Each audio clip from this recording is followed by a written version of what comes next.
O sige. Diyan na kayong dalawa. Baka magdilim pa ang paningin ko sa inyo.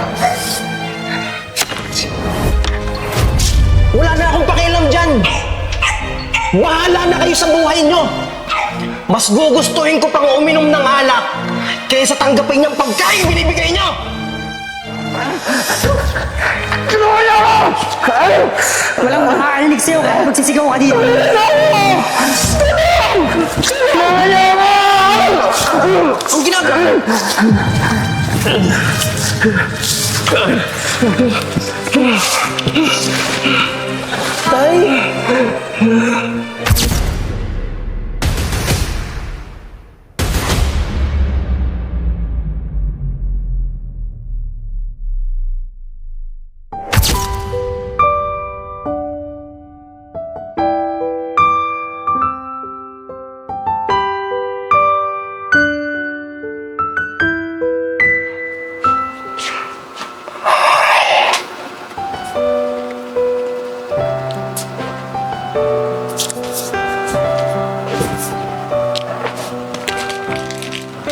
Morning, Han.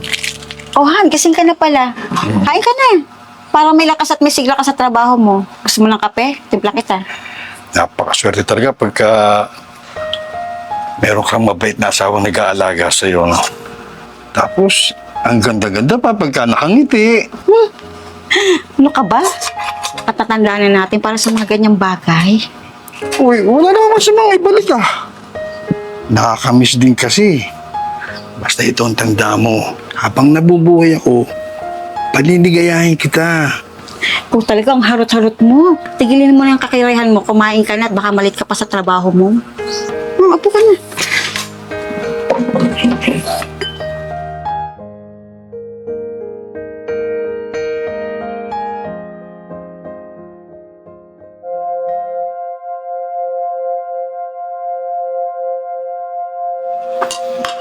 Ba, mukhang masaya kayong dalawa. Ba, nandiyan ka na pala eh. Tama, maupo ka dyan para salo-salo na tayong kumain. Kahit kuha kitang kanin.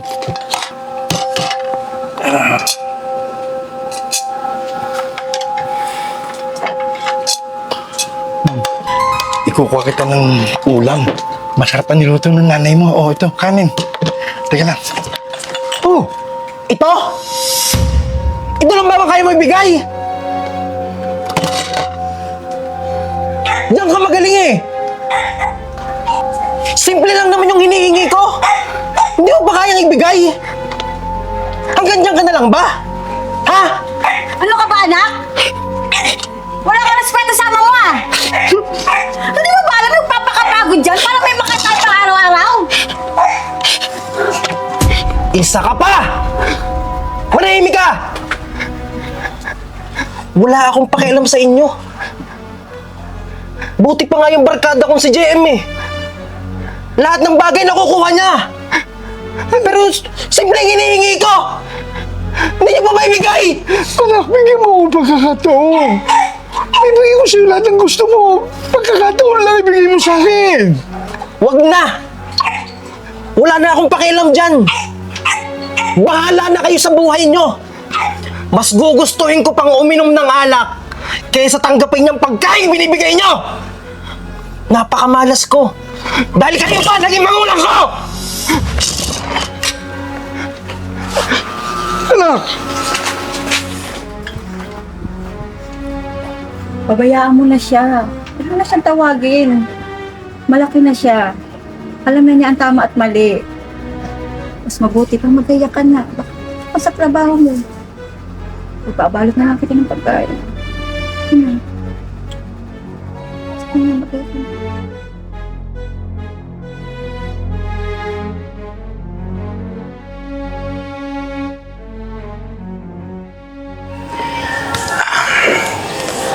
Ay, nako pare.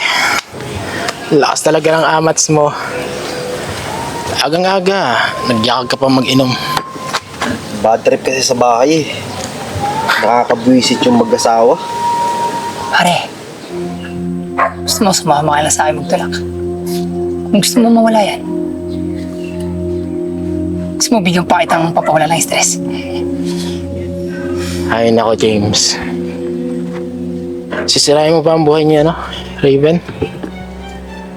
Alam mo, pinagtitiisan ka lang namin eh. Para magbago ka na. Ikaw, kala mo kasi sinukasan to Kung makapagsalita ka, kala mo wala ka masamang ginagawa. Tumigil na kayo sa pagtatalo nyo. Parang James, may punto rin si parang JM. Wala talaga kang kwenta no?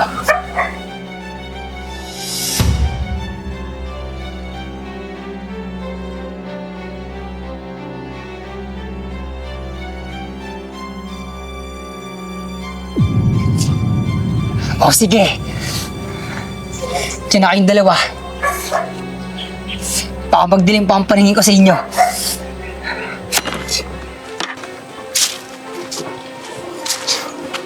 Tayo pang tatakutin na yan. Wala na tayong alak par. Last na to.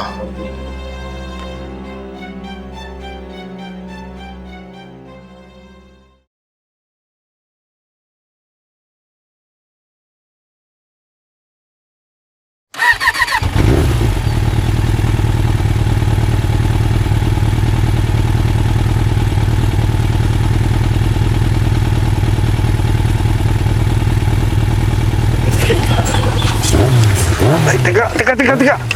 May nalimutan ako. Teka.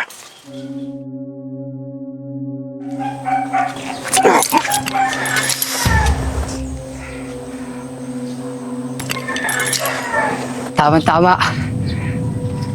Pera na naman to.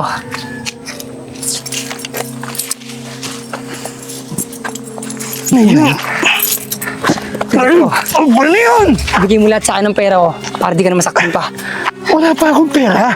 Ngayon pa lang akong lalabas eh. Wala ka palang kwenta eh.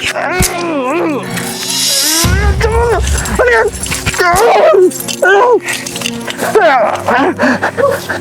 Tulungan niyo ako! Walang makakarinig sa'yo kahit magsisigaw ka dito. Tulungan niyo ako! Ang ginagawa!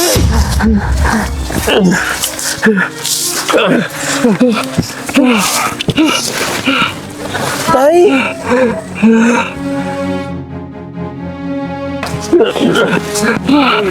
James! Pati tatay ko, tinalo mo!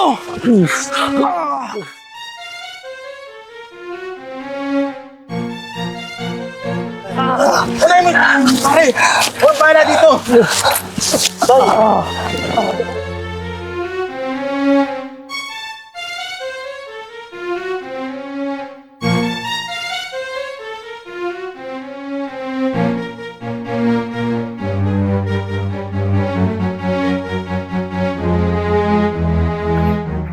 Oh, Revin! Kuya, kamusta? Okay lang po.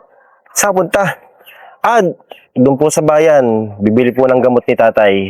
Oo nga pala. Pinaabot ng tatay mo. Ano po ito? Bakit po may susi? Yan pala yung susi.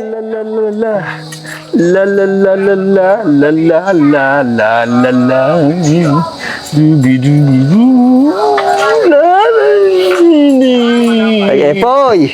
Boss! Ang bilis ng 3 taon. Tapos na agad ang boundary hulog nyo. Sariling-sarili nyo na to, Tay Epoy. Wow! Sa wakas! Bayad na ang motor. Sigurado matutuwa ang anak ko nito. May bibigay ko na sa kanya ang pangarap niya. Okay na ho ito, boss. Kahit second hand lang, ano? Opo. Napakaganda, Tay Epoy. Ito nga po pala.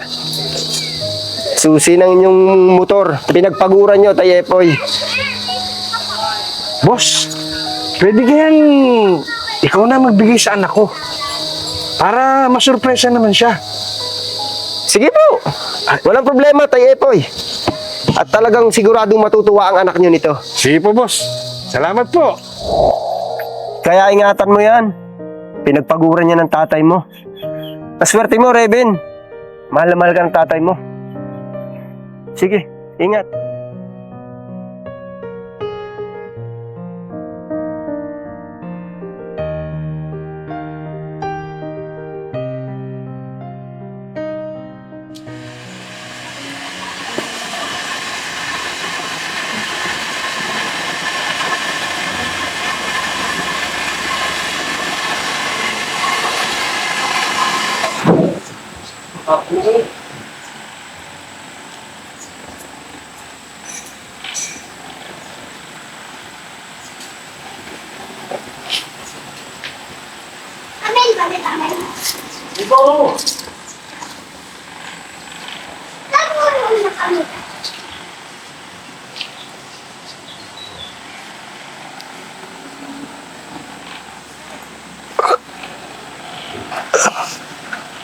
Aray ko. Ang sugat ko masakit. Aray. Kala ko, iiwan mo na ako. Pwede ba naman yun? Di ba sabi ko sa'yo, hindi kita iiwan? Kahit nasa langit na ako, tatakas ako para makasama ka. Talaga, puro kakalokohan. Ano pa bang masakit sa'yo?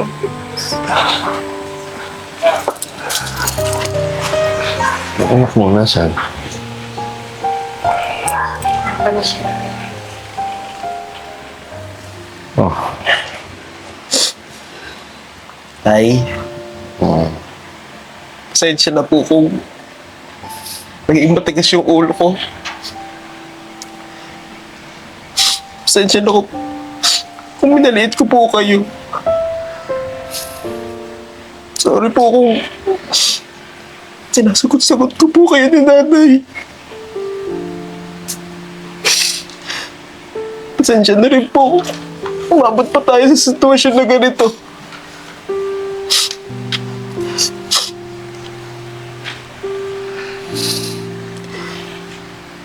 Naiintindihan kita, anak. Ako may pagkukulang sa'yo.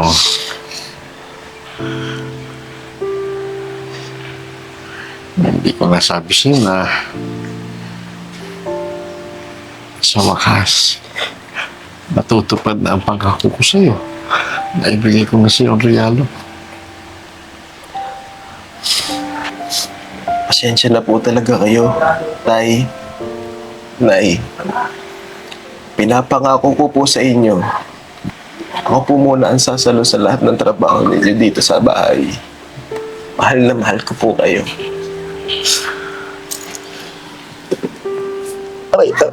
Sugat ko nga eh.